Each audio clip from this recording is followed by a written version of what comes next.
Hello मेरे प्यारे दोस्तों, welcome back to my channel. Today I'll be covering a very important section of your topic, that is SEC का business communication. And I found that there are very less notes available of it. And generally हम ये SEC जैसे subjects last minute पे कर रहे होते हैं. So I've made a video comprising all the important questions from each unit so that कम पढ़ने पे ज़्यादा marks आ जाए. And I've included all the important points that you must write in your exam. So without wasting any further time, let's begin. Business communication process. Okay, अगर question आया कि explain what is communication or what is business communication, so you can simply write it as the process of exchanging information between a sender and a receiver to achieve mutual understanding. एक sender और receiver के बीच में जो भी messages exchange करे जाते हैं, उस प्रोसेस को, इंफॉर्मेशन को जो एक्सचेंज हो रही है, उस प्रोसेस को हम बोलते हैं कम्युनिकेशन को. और इसका ऑब्जेक्टिव या एम क्या होता है? To achieve mutual understanding. Why is it essential? It is essential for number one, coordination. because to coordinate between teams in any organization, it's very important for us to use communication. It is useful for decision making and smooth functioning of an organization. So first is coordination, decision making and smooth functioning. Okay, and you can also make a flow chart in exam, because हमें पता है Delhi university में generally आपको pages भरने होते हैं, and उन pages को भी ऐसे ही नहीं कुछ भी भरना है. तो something that's even solid, I have included flow chart. So यहाँ पे मैंने एक लाइन में लिखा है, बट आप एक लॉन्ग उसमें लिख सकते हो कि सेंडर एनकोड हो रहे हैं मैसेजेस, फिर एनकोडिंग हो रही है, मतलब उस इंफॉर्मेशन की मैसेज में बन रहा है, फिर वो मैसेज चैनल के थ्रू ट्रैवल हो रहा है, रिसीवर के पास पहुंच रहा है, रिसीवर उसे डिकोड कर रहा है, जो भी उसका रिस्पॉन्स आ रहा है फीडबैक है, एंड नॉइज इज बेसिकली जो डिस्टर्बेंस बीच में हो रही है, राइट. सो इसका फ्लो चार्ट तो समझ गए, बट इसका मतलब क्या है? तो सेंडर जो है वो है, you are sending a message, for example, so you are the one who are initiating the communication with an idea. So sender is the one who initiates communication with an idea. Encoding means converting ideas into words. Whatever ideas you're thinking, if they're converted into words, into symbols, into gestures, that's called encoding of messages. So first is sender, who initiates communication with an idea. Then is encoding, converting those ideas into words, symbols or gestures. And then is message. Message here means the information that needs to be communicated, right? So sender जो भी message है वो भेज रहा है, encode कर रहा है, फिर वो मैसेज की फॉर्म में भर रहा है, फिर वो channel such as email, phone और फेस टू फेस अलग अलग मीडियम से हम भेज सकते हैं. फिर रिसीवर क्या है? पर्सन जो रिसीव कर रहा है सारे मैसेजेस को, डिकोड क्या कर रहे हैं? इंटरप्रेट कर रहा है जो मैसेजेस को. और फीडबैक क्या है? Receivers response after completing the cycle. जो भी फीडबैक रिस्पॉन्स आ रहा है after completing that cycle, that's called the feedback. Okay, and noise is that any disturbance, okay, physical, psychological, semantic basically means ki I am speaking Telugu, you are speaking Marathi, and you are not able to understand the language, so it's called semantic barriers. Okay. इसमें जो भी barriers है. So the simple explanation is the sender first encodes the message, transmits it through a suitable channel, the receiver decodes it based on understanding and context. Feedback ensures whether the message is correctly understood. The effective communication, it requires clarity, proper medium and feedback to avoid misunderstanding and achieve organizational goals, right? ये exam में लिखना conclusion जरूर से कि the effective communication, it requires clarity, it requires proper medium, it requires proper feedback to avoid any kind of misunderstanding, any sort of miscommunication, and achieve the organizational goals of coordination, of decision making, etc. The second important question here is explain barriers to communication. Barriers हम समझते हैं, ठीक है, जो भी रुकावटें हैं, hindrance है. Barriers to communication are obstacles that prevent effective transmission and understanding of messages. ये वो obstacles है, वो रुकावटें हैं जो prevent करती हैं एक effective transmission और understanding of messages का. ये basically जो भी meaning, अगर मैं तुम्हें कहना चाह रही हूँ कि कोई message कहना चाह रही हूँ कि तुम कल आना, ठीक है, but मैंने उसको लिख दिया कि आ जाना, मैंने ना लिखा कल आना, क्या आना, तो जो भी बैरियर्स आ रहे हैं, तुम सुन नहीं पाए, शायद मैंने बोला था कल आ जाना, कल सुनाई नहीं दिया तो तुम सोचोगे आ जाना, मतलब शायद आज ही बुला रहे होंगे आ जाना, ठीक है। तो जो भी डिस्टॉर्ट कर देते हैं ये मीनिंग को, ये रिड्यूस करते हैं एफिशिएंसी इन कम्युनिकेशन को. So these are the obstacles that prevent effective transmission is the keyword, okay, and understanding of messages. ये डिस्टॉर्ट करते हैं मीनिंग और रिड्यूस करते हैं एफिशिएंसी को. इनके टाइप्स ऑफ बैरियर्स क्या होते हैं? तो एग्जाम में see you should know smartly how to mould your answer. Exam में क्वेश्चन आ गया कि what are the types of barrier, तब भी आप ये लिख सकते हो, या what are the hindrances of communication, या anything like disadvantages of communication. So you can even write in disadvantages की बैरियर्स होते हैं जो कम्युनिकेशन को हिंडर कर देते हैं. Anything, you know, try to fit your answer in every question. ऐसे नहीं कुछ भी आया तो कुछ भी लिख दो, but use at least the points at least, right. Types में number 1 is the physical barrier, noise, distance, poor network. Okay, तो नॉइस हो रही है, डिस्टेंस आ रहा है, पुअर नेटवर्क आ रहा है, ये सब फिजिकल बैरियर्स है, ठीक है. Remember NDP, noise, distance, poor network is physical barrier. Psychological barrier, तुम्हारे इमोशंस, तुम रोते रोते कभी कभी कुछ बात बोल रहे हो, सुनाई नहीं दे रहा, समझ ही नहीं आ रहा इंसान को. स्ट्रेस में बोल रहे हो कि पता नहीं क्या बोल रहे हो, बट स्ट्रेस में हो. एटीट्यूड है, बहुत बॉसी हो रखी होगी, नहीं ये करना चाहिए था, वो करना चाहिए था, एटीट्यूड में बोल रहे हो, ठीक है. So these are all psychological barriers. Third is semantic barriers, language problems. You don't know my language, I don't know your language, how are we gonna communicate? Unclear words. Some people have, you know, slippery tongue, like you have seen कि कुछ लोग श नहीं बोल पाते, स बोलते हो, ठीक है, या फिर स को फ बोलते हैं, मतलब कुछ कभी कभी हमें समझ नहीं आता है वो, ठीक है. तो unclear words. Okay. Organisational barriers, hierarchy पे बैठे हैं हम, बॉस जी जो बोल रहे हैं वो तो मानना ही है, तो हायरार्की की वजह से you are not able to communicate कि सर कल तो नहीं आ पाऊंगा ऑफिस. ओके. रिजिड स्ट्रक्चर है कि you can't revert back to your boss any email saying no. Rigid structure. Cultural barriers, differences in beliefs and value systems. If I have a belief that I am an atheist, no matter what you tell me about Krishna, no matter what you tell me about a Lord, any Lord, for example, I will not change because I am an atheist. So if there is a difference in belief and values, definitely communication gets hindered, right? What's the flow of idea here? The message. Okay, there's the message, then the barrier, okay, the noise, the distortion. Basically distortion मतलब टूटना या कुछ वो बात समझ ना आना, and then misinterpreting it. The explanation for it is barriers may occur at any stage of communication. So these can occur at any stage of communication. For example, noise may disrupt oral communication, while unclear language may confuse the receiver. Maybe अगर मेरे voice clear नहीं है, शब्द clear नहीं है, you may get confused, right? So noise also plays a disturbing role while you're communicating. Maybe I teach very good, but if there's a background noise, you are not able to understand that. And why am I saying that? Because in many of my videos, I have to record in such a place that there's always noise, right? So no matter how good I try teaching, you will not be able to understand me.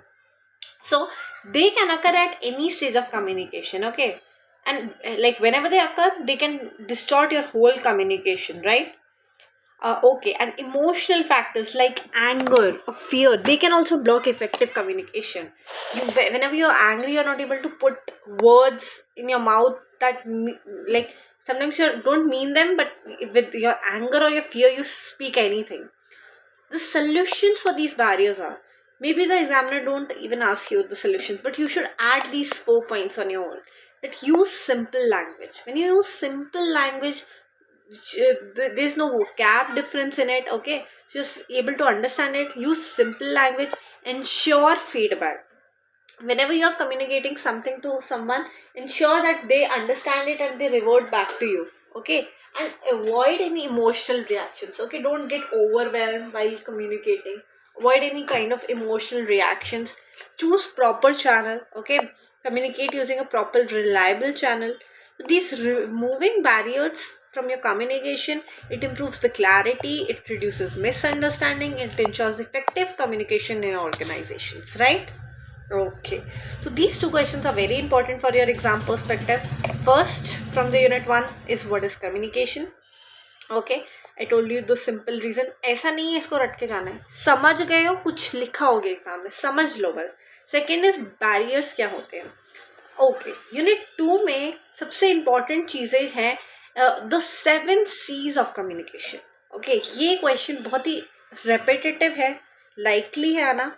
तो 7 C's of communication ensure करते हैं, पहले तो effective और एक professional communication. ये help करते हैं एक मैसेज को क्लियर बनाने में, मीनिंगफुल बनाने में और एक इम्पैक्टफुल बनाने में. Okay, so clear, meaningful and impactful. 7 C's होते क्या है. सबसे पहले तो क्लैरिटी. तुम कुछ भी बोल लो, अगर तुम्हारा मैसेज क्लियर और अंडरस्टैंडेबल नहीं है, you will not be able to communicate your feelings, right. ये रिलेशनशिप्स में भी होता है. You are not able to clearly write what you mean to say, how will that person understand what you feeling. Should be very clear and understandable. Conciseness basically छोटा हो. ऐसे नहीं तुम चिट्ठी लिख रहे हो उस इंसान के लिए, 2 पन्ने लिख दिए, बट तुम जो तुम्हें बात बोलनी थी तो वो क्रक्स नहीं लिखा है. Write short messages, okay? Don't write 2 pages, write 2 paragraphs. Avoid unnecessary words. If you can cut out those long paragraphs into short ones, you have already won the race, okay? So avoid unnecessary words. Completeness. Include all information. Don't say कि अच्छा ये किया था. Include everything you want to state, okay, in one message. Don't break down it into like one टुकड़ा.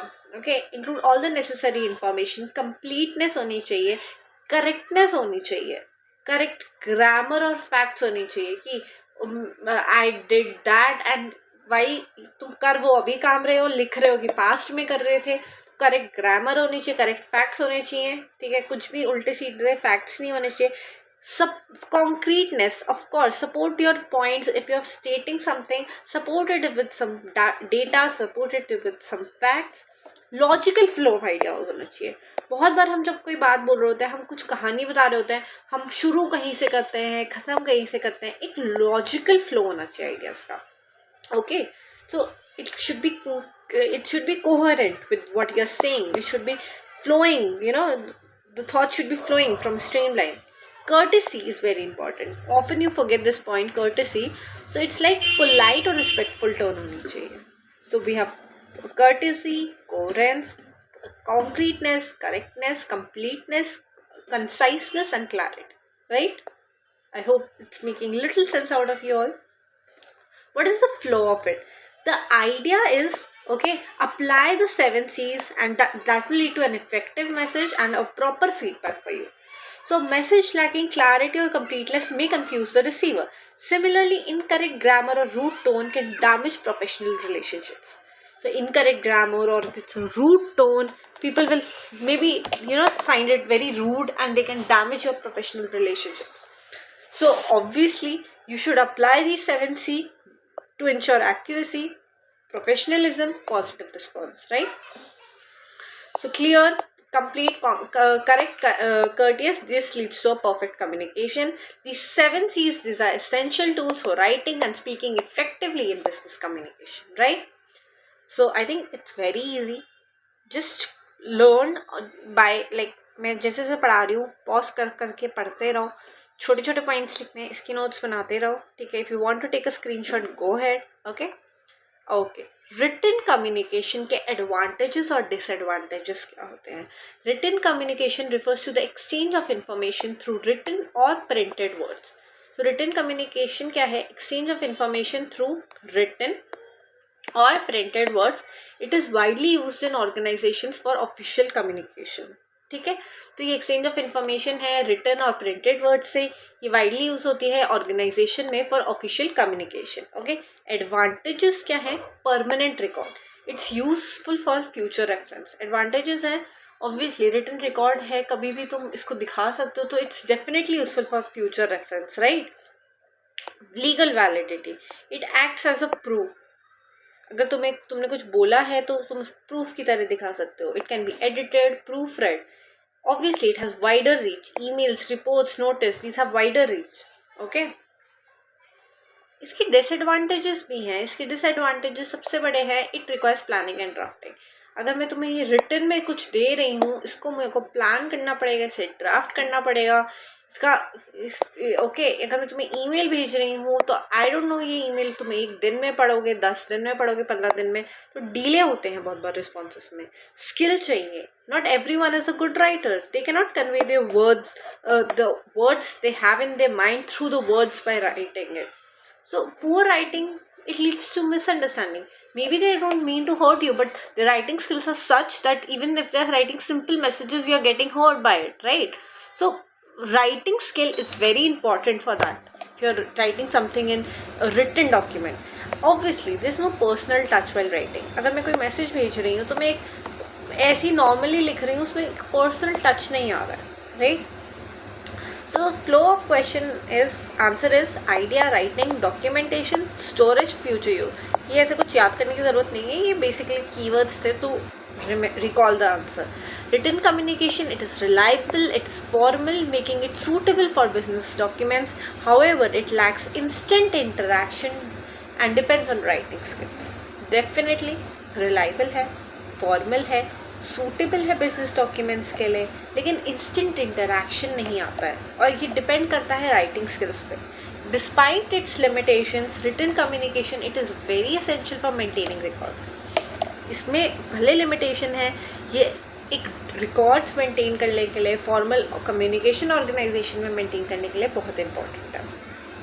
Business reports and its structure, क्या इसका मैं इसमें एग्जांपल नहीं दूंगी, but I add if you want me to. Business report एक formal document है, important, again important question, okay, जो प्रेजेंट करती हैं इंफॉर्मेशन को, एनालिसिस को और रिकमेंडेशंस को for decision making in an organisation. What is it? Formal document. Present क्या करती है? इंफॉर्मेशन को, एनालिसिस को, रिकमेंडेशन को डिसीजन मेकिंग के लिए एक ऑर्गेनाइजेशन. ठीक है. स्ट्रक्चर क्या रहता है इसका? इंट्रोडक्शन रहता है. इंट्रोडक्शन में होता है पर्पस ऑफ रिपोर्ट, कि हमारी पर्पस क्या है रिपोर्ट लिखने का. ओके. देन बैकग्राउंड और कंटेक्स्ट ऑफ प्रॉब्लम, कि हमारा ये पर्पस है और क्यों हम ये लिख रहे हैं, बैकग्राउंड की कंटेक्स्ट क्या रहा है, प्रॉब्लम क्या रही है. फाइंडिंग्स हैं, कलेक्टेड डेटा, ठीक है, कि इसके आधार पे हम ये चीज़ बोल रहे हैं. कंक्लूजन में है समरी ऑफ फाइंडिंग्स, कि जो भी कलेक्टेड डेटा है, क्या क्या इशू हुआ है, उसका समरी लिखते हैं हम कंक्लूजन में. रिकमेंडेशंस होते हैं, सजेस्टेड एक्शंस, कि हम चाहते हैं कि आप ये करो. ठीक है. तो बेसिकली बिजनेस रिपोर्ट क्या है? एनालिसिस, रिकमेंडेशंस और इन्फॉर्मेशन जो डिसीजन मेकिंग में हेल्प करती है. पर्पस लिखते हैं, बैकग्राउंड लिखते हैं, फाइंडिंग्स लिखते हैं, collected data, summary of findings लिखते हैं, सजेस्टेड एक्शंस लिखते हैं. Okay. Reports are objective and fact-based. They help managers understand problems and take informed decisions. For example, a report on employee performance helps improve productivity. So if I'm telling कि इस employ ने इतने Leeds लाया है, ये 10 customers लाया है इस महीने, तो मैनेजर्स विल अंडरस्टैंड कि केवल 10 क्यों ला पाया है इस महीने, क्या इशू रहा, इसने किस एरिया में ट्राई किया, मे बी ये लोकेलिटी के लोग ये चीज़ प्रेफर नहीं करता है. तो एक रिपोर्ट हेल्प करती है इम्प्रूव करने में प्रोडक्टिविटी. ये ऑब्जेक्टिव और फैक्ट बेस्ड ही होती है. ठीक है. ऐसा नहीं होता कि मैं कुछ कहानियाँ एसेज लिख रहा हूँ. These are fact based. Okay. So these are very essential tools for analysis, planning, effective decision making. Okay. What are the types of business reports now? They can be classified on the basis of their purpose and form. Formal reports are detailed, structures used in official matters. सबसे important तो formal reports ही है. Detailed होती है, structured होती है, official matters में use होती है. इनफॉर्मल रिपोर्ट्स क्या होती हैं? शॉर्ट होती हैं, सिंपल होती हैं. ये एनालाइज करती हैं डेटा को, सजेशंस देती हैं. इंफॉर्मेशनल रिपोर्ट्स क्या होती हैं? ये प्रेजेंट करती हैं फैक्ट्स को without analysis. Okay. So formal reports are detailed, they are structured, they are used in official matters. Informal reports, these are short, these are simple. Okay. And analytical reports क्या होती हैं? Obviously analysis से realise हो रहा है, data को analyse करेंगी, suggestions देंगी. इंफॉर्मेशन रिपोर्ट्स क्या होंगी? इंफॉर्मेशन क्या होती है? फैक्ट्स. प्रेजेंट करती हैं फैक्ट्स को विदाउट एनालिसिस। ओके, केवल इन्फॉर्मेशन इन्होंने दी है, you need to find your own analysis. Annual reports क्या होती हैं? Yearly performance. So very simple, I think formal reports, informal reports, analytical reports, okay, informational reports and annual reports, right? Purpose is type of report, content.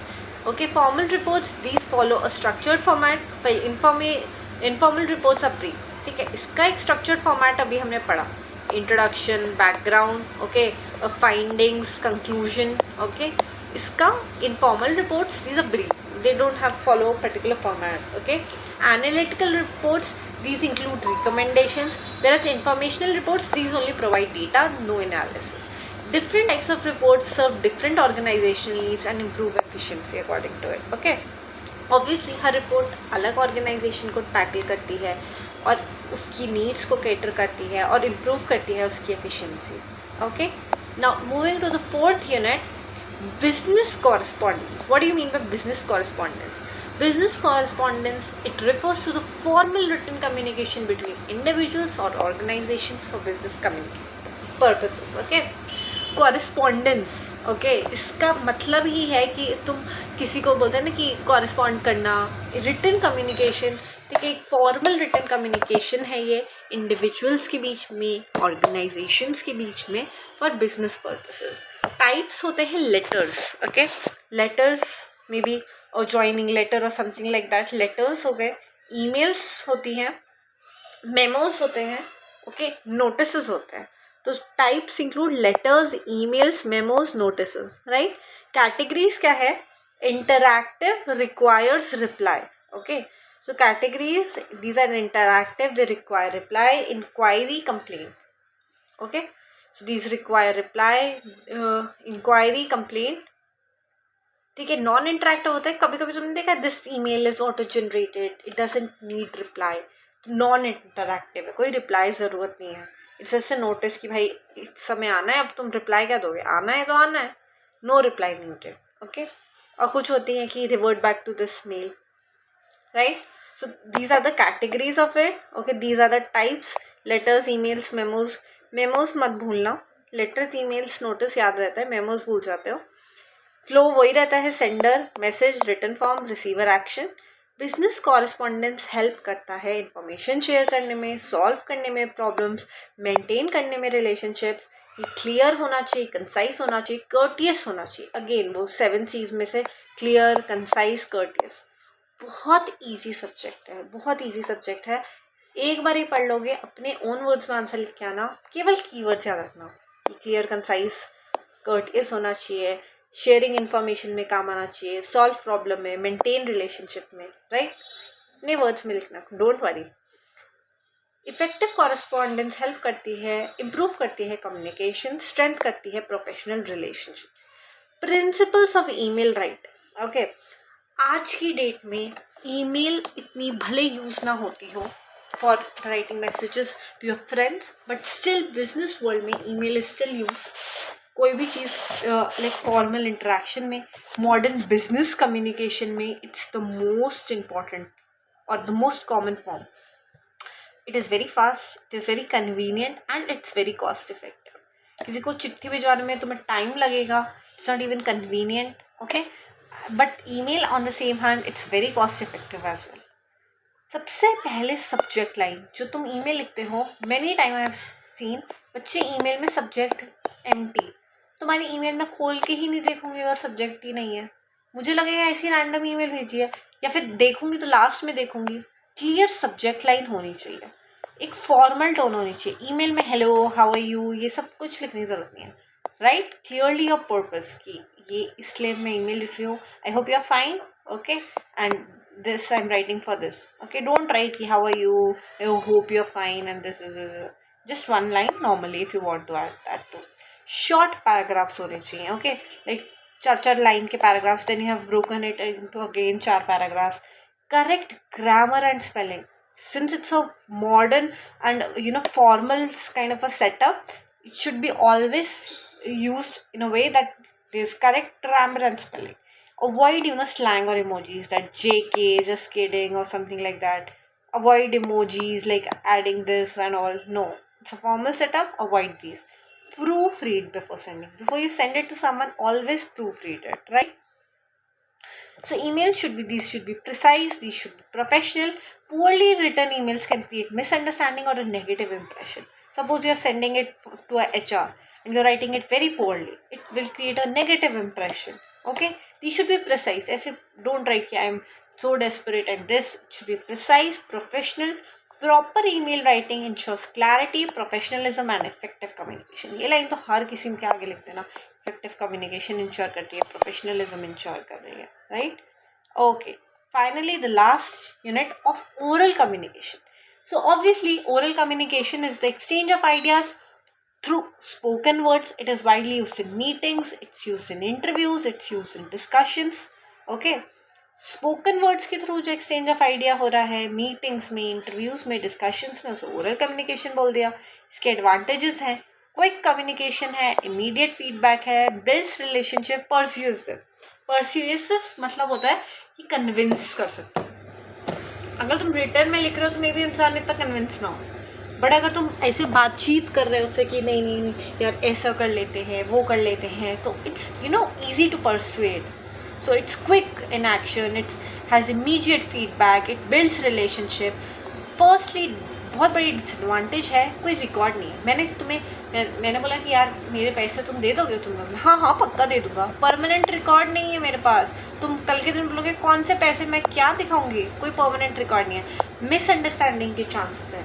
ठीक है, मैंने तुम्हें कोई चीज़ बोली, तुमने कुछ और सुन ली या नहीं सुनी, मिसअंडरस्टैंडिंग के चांसेस बहुत रहते हैं. ओके. ओरल कम्युनिकेशन इफेक्टिव है क्विकर इंटरैक्शन के लिए, but it requires clarity and good listening skills.